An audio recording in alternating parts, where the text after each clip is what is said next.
Bonjour à tous. Alors toujours dans l'esprit de ce que je dénonce, de tout ce que je dénonce depuis 6 ans, et notamment la binarité. La binarité qu'on voit absolument dans tous les dossiers, et surtout en ce moment dans le dossier de la guerre entre Israël et le Hamas, et non pas la guerre entre Israël et la Palestine. Mais bon, peu de gens ont compris la nuance. Déjà, il y a 2 ans, au tout début de la guerre en Ukraine, j'annonçais évidemment la manipulation de l'OTAN, de l'Union européenne, et finalement je disais que Poutine, tout dictateur qu'il soit, un profil quand même particulier, faut pas oublier que la Russie, à l'heure où on parle, ici je suis le premier à me plaindre de cette dictature déguisée, ou plutôt de cette autocratie, avec la censure et tout ce qui est la propagande, etc. Mais moi, au moins, je n'oublie pas que la Russie, c'est pire. Bon. Eh bien, je disais que cette guerre était une escroquerie, un peu comme la Covid. Je dis que cette guerre était une guerre complètement inutile, délirante, et qui allait ruiner nos économies et mettre encore un coup après la Covid. Je disais qu'il était hallucinant que le président de la République tout seul puisse décider d'envoyer des centaines de millions d'euros en aide à un psychopathe placé. Le psychopathe placé, c'est... Non, c'est pas Poutine. Il s'est placé tout seul, lui. Non, le psychopathe placé, c'est Zelensky. Zelensky, dont je signalais, au passage, que dans un pays qui compte 40 000 juifs pour 40 millions d'habitants, il y en avait 1 million avant la Deuxième Guerre mondiale, pour mémoire. Un pays qui a un passé de collaboration avec les nazis, un pays qui a un passé de pogrom même avant que les nazis arrivent, un pays qui a un passé et un présent, somme toute, un petit peu nazi, il faut le dire. D'ailleurs, je mélange un peu tous les sujets, mais souvenez-vous qu'avant la guerre d'Ukraine, même dans les médias mainstream, il y avait des articles, des documentaires qui montraient la dérive nazie de l'Ukraine. Et du jour au lendemain, on a même oublié les déclarations de Simone Veil, qui pourtant fait foi dans le système, on va dire, qui expliquait il y a déjà 10-15 ans, justement, ce qu'était l'Ukraine. Bon. Et du jour au lendemain, l'Ukraine est devenue un pays de la liberté, de la démocratie, qui luttait contre le nazi, Poutine. L'inversion totale, quoi. Donc je parlais de cette escroquerie, mais quelques mois plus tard, quand j'ai vu l'ambiance générale sur les réseaux sociaux, qui fait que par le jeu des influenceurs, des faux dissidents, toujours les mêmes que je dénonce, ils sont dans un concept où c'est anti-américain à fond, sans nuance, anti-sioniste, anti-Israël à fond, sans nuance, anti-juif, anti-khazar, anti-illuminati, anti-judéo-bolchevisme et même judéo-maçonnerie, à fond, voilà. Et donc ces gens qui forgent les opinions des paumés sur les réseaux sociaux, qui sont bien sûr, je le répète, boostés, c'est un jeu du système très pervers que je suis le seul en France à avoir décodé, et c'est pour ça aussi que je suis le seul en France qui est boycotté des deux côtés. Donc je voyais cette dérive complètement russophile, russolâtre. La Russie était devenue un modèle de démocratie. Et après, ils ont élargi le concept. Ah oui, nous, on adore les BRICS. Ils adorent les BRICS. Ils adorent... la Russie, moi j'aime bien la Russie, en plus par certains côtés, je ne veux pas cracher sur la Russie. Mais ils adorent, ces gens-là, les BRICS. Alors les BRICS, c'est l'Iran. Ils adorent l'Iran. Ils adorent les mollahs, ils adorent cette démocratie extraordinaire. Ils se plaignent ici de LBD 40, mais les 300 morts dans les manifestations en Iran, ils en ont rien à foutre. Les femmes condamnées à mort presque pour pas porter un voile, ils en ont rien à foutre tant que ça va contre les Américains et contre les Juifs. Ils adorent ça. Donc ils sont fans des BRICS. C'est des BRICS fans.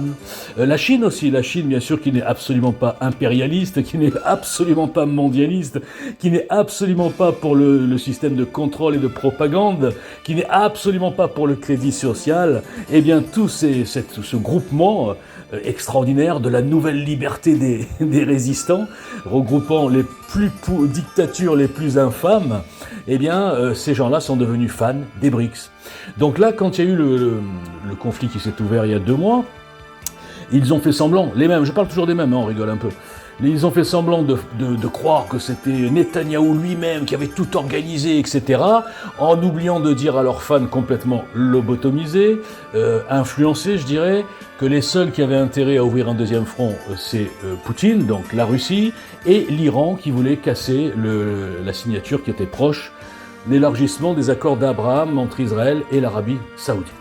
Donc, dans l'esprit de ces paumés, nous avons toujours les Américains, c'est vrai que, je dis ça, mais c'est vrai qu'ils sont quand même un peu belliqueux, il y a un lobby militaro-industriel, on appelle ça les faucons, je crois, de mémoire, je sais plus, c'est vrai qu'eux, ils adorent les guerres. Alors, Alors voilà, c'est un peu comme le Big Pharma. Si on croit qu'ils sont là pour notre santé, c'est comme croire que les industries de l'armement sont là pour la paix. Hein. Je veux dire, à un moment donné, il faut juste voir la logique. Donc, mais néanmoins, dans ce conflit, ils pensent que c'est Israël qui avait intérêt à déclencher une guerre, les États-Unis qui avaient intérêt à vendre, même pas, ils vendent pas, ils les donnent. D'ailleurs, ils devraient réfléchir à ça. Enfin bref, ils les donnent à Israël. Bon. Et donc, ils ont fait semblant de croire que c'était les Américains et les Israéliens qui veulent la guerre. Les Iraniens sont très pacifistes. Hein. Les Iraniens n'arment pas les terroristes depuis des dizaines d'années. Les Iraniens n'arment pas les Houthis contre l'Arabie Saoudite. Les Iraniens sont très gentils. Ils n'ont jamais dit qu'ils voulaient détruire Israël dans leur constitution. Ils n'ont jamais dit ça.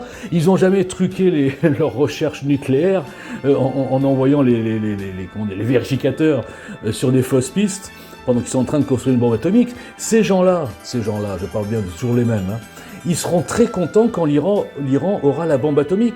Parce qu'ils pensent que l'Iran est ami de la France, est ami des chrétiens, hein, on leur fait même croire, c'est fou comment ils sont naïfs, j'en vois plein, moi j'en connais plein. Ils ont fini par croire que à Gaza, le Hamas et le Hezbollah, ils adorent les chrétiens. Et oui, parce qu'ils sortent toujours la carte. Ah, nous avons 70 chrétiens à Gaza. Et donc les chrétiens, quand même, enfin les faux chrétiens je dirais, ceux qui ont juste des noms catholiques ou chrétiens, qui ne comprennent pas une cacahuète, bien sûr, ils disent « Ah ben voilà, donc ça veut dire qu'Israël est l'ennemi des chrétiens ». Bien sûr, ces mêmes chrétiens ne voient pas depuis 1500 ans les massacres de chrétiens par l'islam, et non pas par les sionistes, khazars, satanistes, illuminati. Bon, donc tout ça pour vous dire qu'on est dans un truc extraordinairement... Mais je dis, quand je dis que c'est un asile Twitter, et quand je dis que c'est tout à fait normal que dans un asile, le roi des fous, c'est-à-dire moi, soit complètement boycotté. Évidemment. En vérité, je crois plutôt que je suis le directeur de l'asile, mais personne ne le sait. Donc je continue ma démonstration. Donc nous avons tous ces gens qui sont fans des BRICS. Hein. Alors évidemment que les États-Unis ont abusé. Les États-Unis se mêlent de tout, ils veulent partout diriger tout, la CIA, le machin, ils vont, ils placent les gens, ils les enlèvent, ils organisent des coups d'État, etc. Mais croyez-vous que dans un monde dirigé par la Chine, ou par la Russie, ou par l'Iran, soyons fous, est-ce que vous pensez vraiment que ça va être extraordinaire?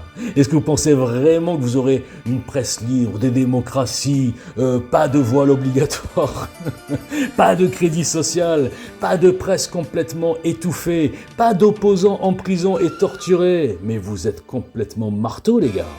Vous ne savez pas que nous aurions, nous, les moyens, la France, si on n'avait pas des corrompus à la tête, de prendre notre indépendance et de dire merde à tout le monde et de ni suivre comme des petits chiens les Américains, ni suivre comme des petits chiens les Russes. Il y en a qui disent oui, Poutine vient nous libérer. Mais ces gens sont complètement dingos. Bientôt, ils diront Xi Jinping ou Rafsanjani, je ne sais plus comment il s'appelle.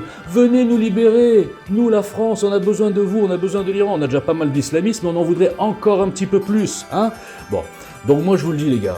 On est dans une période apocalyptique où les cerveaux se sont échappés des têtes de certains et on a donc beaucoup de lobotomisés organisés et derrière des groupes d'influenceurs qui gagnent leur vie sur votre bêtise, qui sont pour certains des agents directs de l'étranger, notamment des frères musulmans, qui sont pour certains autres des agents directs des francs-maçons pour la lobotomisation et le système divisé pour mieux régner, hein, et toujours bien sûr, j'y reviens, pointer tous les regards et tous les doigts vers les Juifs qui dirigent le monde, l'Iran, la Chine, la Russie, le Japon, l'Allemagne, ils dirigent tout, ils sont partout. Et vous avez tout avalé. Et le seul qui a des analyses équilibrées, justes et logiques, des analyses donc EJL, eh bien, ne fait pas recette parce que, d'abord, vous ne le voyez nulle part, ça je ne vais pas y revenir, mais surtout, vous êtes tellement binaire que vous voulez toujours des versions qui pointent un coupable, un noir, si j'ose dire, et un blanc. Le gris ne vous intéresse pas, la nuance ne vous intéresse pas, l'analyse précise géopolitique ne vous intéresse pas. Vous allez suivre des grands géopolitiques, Youssef Indy, Alain Soral ou je ne sais qui encore. Oh oui, Verhaeghe, j'ai un peu détruit cette semaine, j'ai un peu de peine pour lui. Mais personne ne le voit, donc il est tranquille, il le sait. C'est pour ça qu'ils ne viennent pas me chercher ou me répondre, tous ces fragiles. Voilà. Donc tout ça pour vous dire qu'on est mal barré. Heureusement, moi je le sais, et certains d'entre vous le savent, il va se passer quelque chose qui va remettre tout le monde à jour, et qui va remettre, j'espère, les cerveaux dans les crânes.